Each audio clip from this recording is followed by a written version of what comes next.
Ти повір, Володя, це не я. Зеленський розказав, як Лукашенка вибачався за запуск російських ракет з Білорусі. Кілька днів, перших днів війни, я говорив з Лукашенка по телефону. І він вибачався. І він казав, що це не я. З моєї території пускали ракети і пускав Путін. Однак риторика Лукашенки неодноразово мінялася. Никогда не будет, что с территории Беларуси какие-то войска атакуют Киев. У червні 2022-го Лукашенко погрожав Україні. Если они ударят по Мозыру, то мы ударим по Киеву, не заходя в Украину. По словах Зеленського, Лукашенко пропонував Україні ударити по Білорусі. Он говорит, ну хорошо, ответь в ответ, он мне сказал.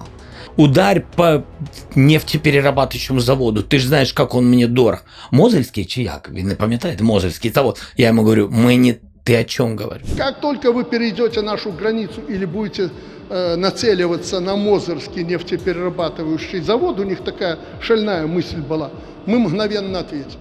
Прес-секретарка Лукашенки Наталя Ейсман прокоментувала дзвонок Зеленському. Ніяких вибаченняў Лукашенко Зеленскому не приносіў. Прасіць прабачэння нам няма за што.